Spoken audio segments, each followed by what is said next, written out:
La famille de Matisse m'appelle. La première personne à m'appeler, je ne peux pas dire qui c'est la famille de Matisse. Je veux protéger les gens. Pour le moment, je ne peux pas dire. En panique, pour me dire que l'histoire est en train de prendre d'autres tournures. Moi-même, je ne comprends pas.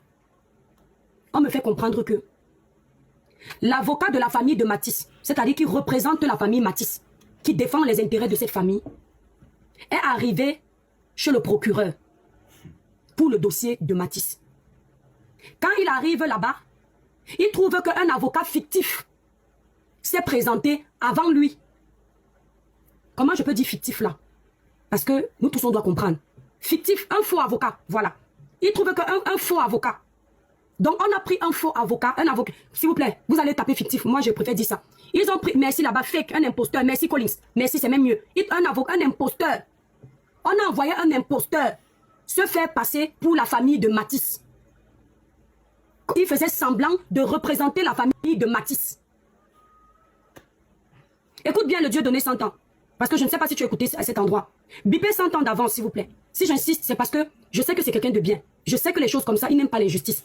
Et je veux qu'ils comprennent. En commentaire, taguer 100 ans d'avance. Et bipez aussi VP de Londres 2025. Colin, c'est déjà là. Fait passer pour la famille de Matisse. Comme quoi, il vient défendre les intérêts de la famille de Matisse, qu'il a été mandaté par la famille de Matisse. Il ne sait pas qu'entre-temps, la famille du petit Matisse, elle a déjà un avocat international. Et que cet avocat-là est censé les représenter autant pour moi. L'avocat a eu l'approbation de la famille de Matisse. Quand l'avocat, vous voyez déjà les messages, non? Quand vous aimez pousser les gens à parler, quand ce n'est pas le moment, ce que vous faites n'est pas bien. Ce n'est pas un buzz. C'est un dossier où un enfant a perdu sa vie. Donc je disais, ils ont mis un imposteur comme avocat qui, soi-disant, vient représenter la famille de Matisse. Donc un avocat fictif. Quand cet avocat arrive, il a déjà écrit au nom de la famille de Matisse. Il a déjà raconté tout et n'importe quoi pour se faire passer pour la famille de Matisse. Vous comprenez que si quelqu'un se fait passer pour vous, dans un dossier où vous avez perdu quelqu'un, la personne là va raconter n'importe quoi pour que vous perdiez le procès. On est d'accord, non? Dieu merci, la famille de Matisse avait déjà pris un avocat international que eux-mêmes connaissent déjà parce que c'est un aîné de la famille. Quand il arrive, il trouve cet avocat fictif, c'est cet imposteur.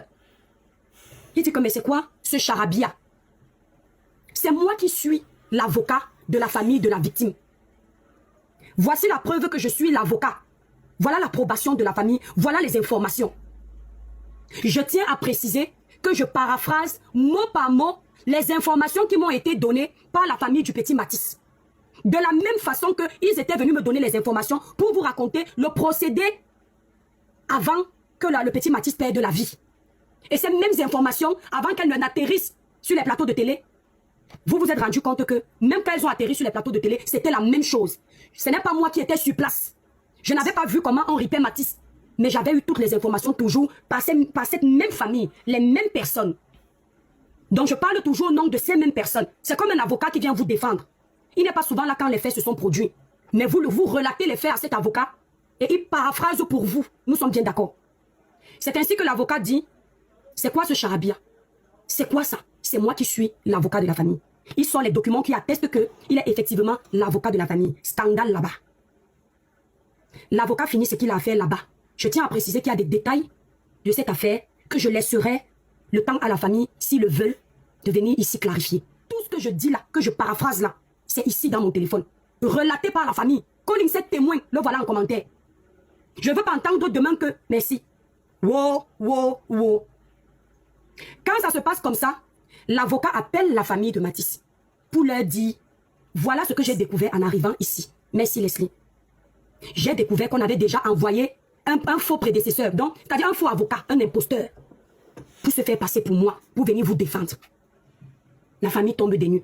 La famille dit à l'avocat qu'eux n'ont jamais envoyé un autre avocat à part lui. C'est comme ça que l'avocat leur dit, chut, je ne peux pas parler. Certaines choses confidentielles.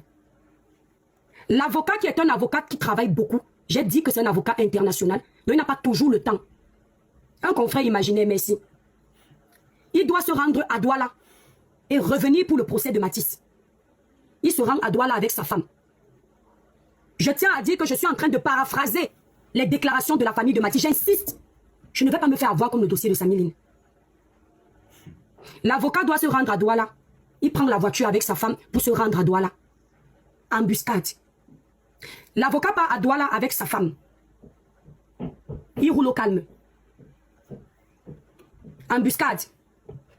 2 hommes cagoulés sortent de leur voiture avec les longues CT. Je crois que vous avez compris ce que veut dire CT. Merci Kimon. Les longues CT, c'est la famille. Ce n'est pas l'étoile chrétienne. Je parle au nom de la famille. Ils prennent le CT.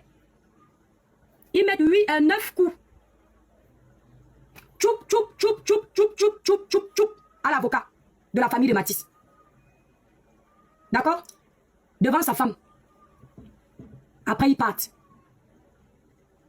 Donc, imaginez le genre d'information là. On me dit qu'on vient de tchoup, tchoup, 9 coups. J'ai pitié pour la famille de Samy, de Matisse. J'ai pitié pour les gens qui me parlent au téléphone, j'ai peur pour eux. C'est aussi que cette famille-là, surtout celle-là, cette personne-là, depuis le début, tout ce qu'elle m'a donné comme information, c'est exactement ça. Je ne peux pas aussi douter d'elle, mais je reste quand même sous mes gardes. Ne demandez pas si l'avocat est RIP ou il n'est pas RIP. Attendez la suite des événements après. Ne prenez pas ma tête.